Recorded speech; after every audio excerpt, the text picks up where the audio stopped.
Today, Lesson 18. We're going to start this lesson by looking at some of the signs you're likely to find written above or below the notes on the stave. You'll see 4 signs set out for you on the first page of your Lesson 18 booklet, page 205. The first 2 you already know. The accent mark like a V on its side, which means the note is accented or stressed, and the staccato dot, which you've had plenty of practice with by now. The third sign, a short straight line, is another way of saying the note should be stressed, but it's less strong than the accent mark. Finally, the pause sign, a dot under a curved line, is new to you. It means that you hold on to the note longer than you usually would, so that it makes a pause in the music before going on to the next note. You'll soon hear how this works in practice when we come to our first exercise in this lesson. But before that, let's look at some of the words commonly used to show how quickly or slowly a piece of music should be played. The words listed in the bottom section of page 205 are all in fact Italian. So why complicate things by using a foreign language, you might ask? Well, simple English words like slow, fast, and so on are of course used, and they don't require any explanation from us. But these Italian words have been employed by composers of all nationalities as a sort of international language for music. You'll meet them quite often, so it's very important you should understand and memorize them. Let's go through them briefly. Lento, largo, and adagio all mean slow. You needn't worry too much about the slight differences between them at this stage. Andante means at a gentle pace, slowish, you could say. Moderato is easy to understand, and allegretto you've met already as quite lively. Allegro is a bit faster than allegretto. It means lively, quick, and bright. And finally, presto is downright fast. Of course, these words can only give a very rough guide as to how quickly a piece is to be played. Sometimes a composer can give a more precise indication of the speed by asking for a metronome setting to be followed. But in the end, the exact speed and feel of a piece is a matter of personal interpretation, something you have to decide for yourself. Exercise 199 is marked moderato, to be played at a moderate speed, neither fast nor slow. This exercise is designed to practice a number of things you've come across so far: accent marks, staccato and legato, pause signs, sharps and flats, and playing loud and soft. Probably the best way to get to grips with it is to start by listening carefully to the cassette, reading the music at the same time. Then you'll hear the very distinctive rhythm set up by the accents at the start of each bar and the staccato on every second quaver in the right hand. And you'll hear the effect of the pauses that occur every 10 bars through the piece, bringing the music to a standstill for a moment. You can't help noticing the changes in loudness as well, sometimes gradual and sometimes very sudden. When you've listened to the exercise on the tape several times, following the written music, the next move is to make sure you can identify all the sharps and flats correctly, picking them out yourself on the keyboard. And don't forget, the influence of an accidental sharp or flat lasts for one whole bar. So in the last bar on page 206, for instance, all the B's are flat. When you're sure of the sharps and flats, and you know what the piece is supposed to sound like, start to play it through, slowly the first time, and eventually working up to full speed, very carefully following the fingering as marked. If you find any part of the exercise especially tricky, don't be afraid to play it over and over again until you get it right. This goes for any piece you play. Repetition really is the secret of success. If you do it enough times, you'll get it right in the end. So now let's listen to exercise 199.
All the major scales we've met up to now have started on white keys, C, G, F and D. But there's no reason why a major scale shouldn't begin on a black key, as you can see on page 209 of your booklet. To make a major scale starting on the black key of B flat, we need to change the E to E flat. This gives the sequence of tones and semitones we need for a major scale. A whole tone between B flat and C, another between C and D, then a semitone, D to E flat, a whole tone from E flat to F, two more whole tones from F to G and G to A, and finally a semitone, A to B flat. So the B flat major scale has a key signature of two flats, B flat and E flat. If you look at all the major scales we've met so far, at the bottom of page 209, you'll see a pattern beginning to develop. In the center is C major, with on one side a key with one sharp, G major, and with two sharps, D major, and on the other side a key with one flat, F major, and with two flats, B flat major. It's well worth getting these key signatures off by heart. They'll be especially important when we start to go into the whole question of chords in more depth a little later in the course. Exercise 200 will let you practice playing the B flat major scale. Remember, all the B's and E's are flat, and follow the fingering most carefully.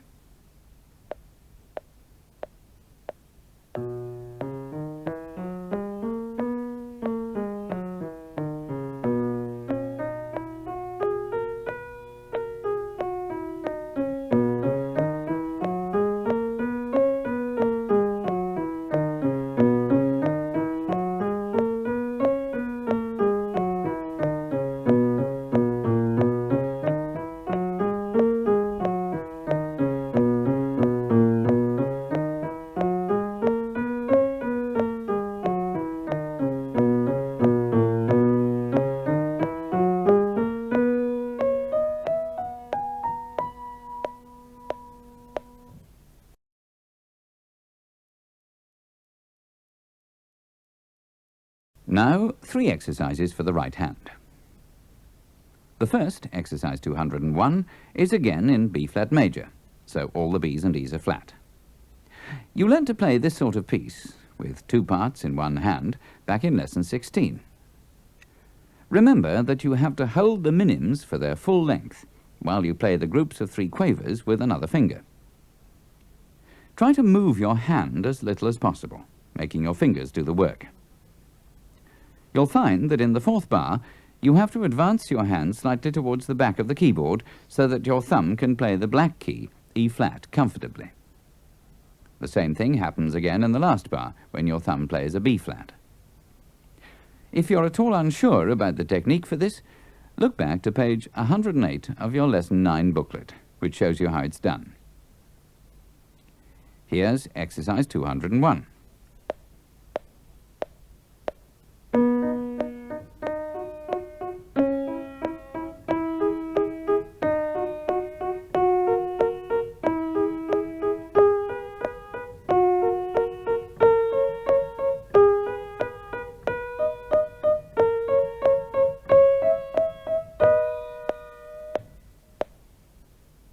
Exercise 202 will help you develop strong and nimble fingers. Don't forget that the effect of a sharp sign is cancelled by the next bar line. So, for instance, both the F's in the first bar of the exercise are sharp, but the F's in the second bar are not. They're just normal F's played on the white keys. Similarly, the 2 D's in the third bar are sharp, but the D's in the 4th bar are not, and so on. Here's exercise 202.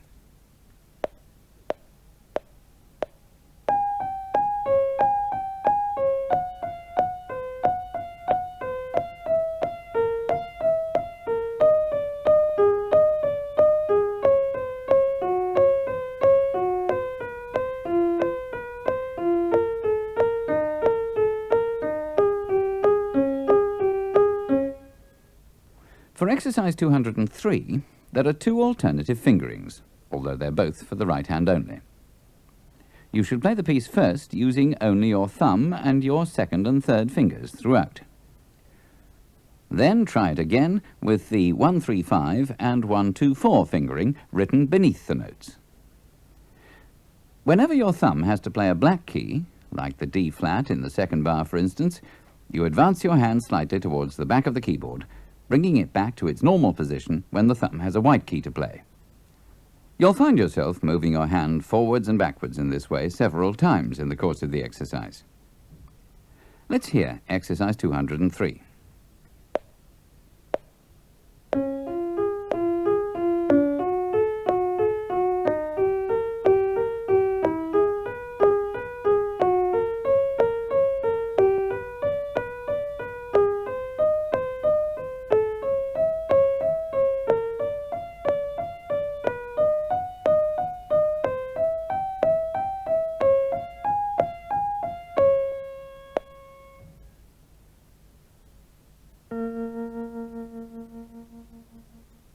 Exercises 204 and 205 will give you more practice at playing chords, and particularly at changing from one chord to another swiftly and smoothly. As before, we've first written the exercises in rhythmic notation, and then given an example of how they could be played. If you've forgotten any of these chords, do make an effort to memorize them now. Of course, if you play the exercises reading the rhythmic notation instead of the written-out examples, you'll be forced to remember the chords. And that's largely the aim of the exercise. So let's listen to exercise 204 in F major.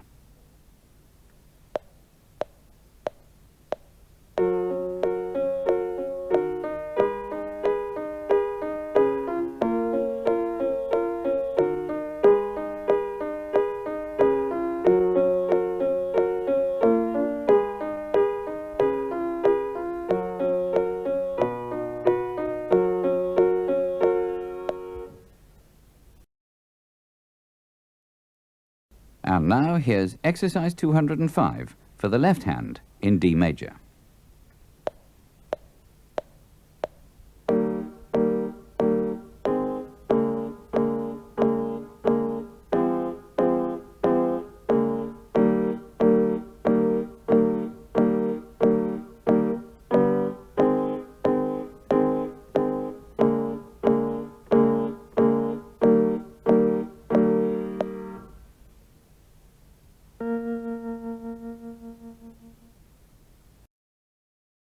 Blues in C is our piece with orchestra for this lesson.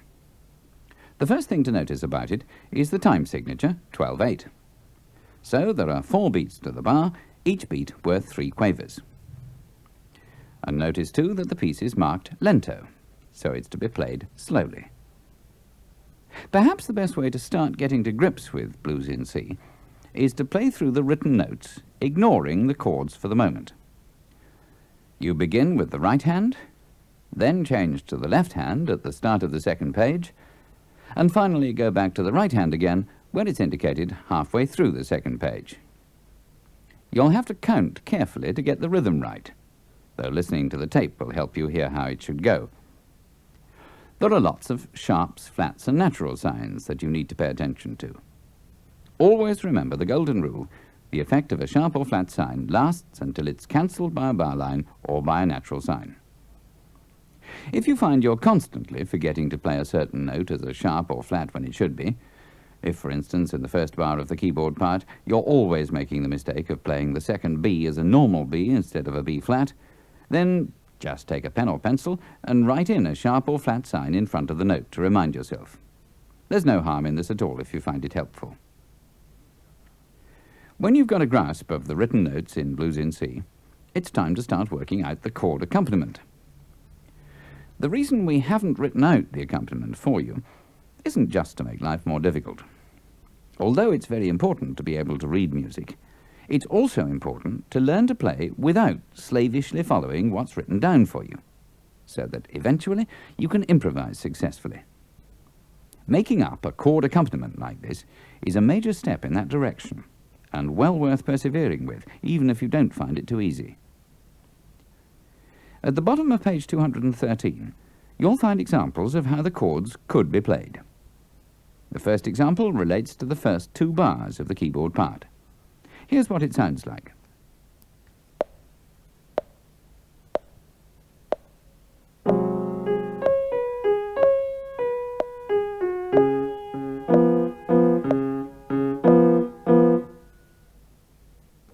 As you can see, the G7 chord in the first bar only lasts through the first of the 4 beats. This is indicated in the music by a line under the chord name ending after the first beat. Wherever you see this line under the chord name, the accompaniment only fills the first beat of the bar. That is, it lasts as long as the line itself. Where the left hand has the written notes to play, at the top of the second page of music, the right hand provides the chord accompaniment. The second example at the bottom of page 213 shows how this could be done. Here it is.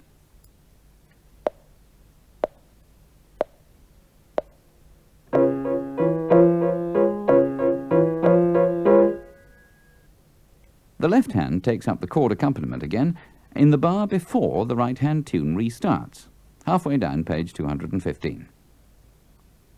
So, to start working out the chord part for the whole piece, first make sure you know all the chords you need. There are 6 of them, in fact: C7, F7, G7, D minor, A minor, and D7. They're all shown on page 166 of your Lesson 14 booklet, except the F7 chord that you'll find in Lesson 15 on page 176. You already know that there are different versions of the same chord. You've met 2 kinds of G7 chord, 2 kinds of C7, and so on. You've even encountered chords played without their root note. This all probably seems pretty puzzling at the moment, but be patient. We'll soon be going into the whole question of chords in more depth. For the moment, it's enough to understand that you can play any of the notes appropriate to a chord in any order, as long as it sounds all right. So for the second bar of the keyboard part, we've chosen to play the C7 chord as C, E, and B flat. The next chord, F7, you could play as F, A, and E flat, or perhaps as A, E flat, and F, or probably best of all, without the root note, as C, E flat, and A. The D minor chord could be D, F, and A, the A minor chord, C, E, and A, and the D7 chord, probably without the root note, as C, F sharp, and A. When we get to the right-hand chords, we've chosen to play the C7 as E, B flat, and C. The F7 chord could be again played without the root note as E flat, A, and C. For the G7 chord, F, G, and B might be the best choice. It really is up to you. It's bound to take some time to put together the chords for blues in C and to play them smoothly and rhythmically in the way we've suggested in the 2 examples. When you feel you've got it right, try playing the chords with the other hand playing the written notes. Let's hear what the end result should sound like, with keyboard and backing. Blues in C.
You might find it a good idea to play along with the orchestra with one hand at first, playing the written notes. Then, when you're more confident, you can add the chords as well. Watch out that you come in at the right moment after the orchestral introduction. So, here is Blues in C with the backing only.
We're going to end the lesson with some more rhythm practice in exercise 206. As before, you don't need to use the keyboard, just tap out the rhythms with anything that comes to hand. The metronome on the tape will give you the beat. Let's hear a few examples. Number 15 goes like this.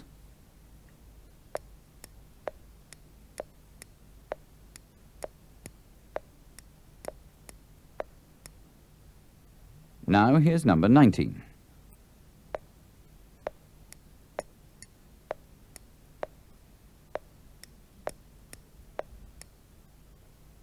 Number 22.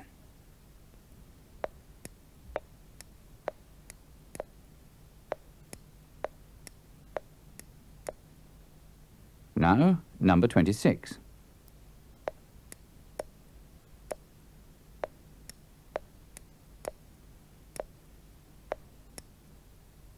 Number 29.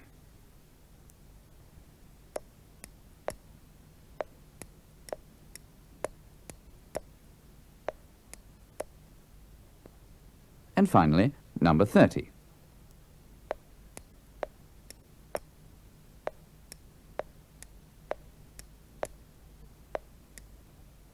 As before, the metronome will now go on playing so you can tap out all the rhythms in exercise 206 to the beat. If the metronome stops too soon for you, just rewind the tape and start it again.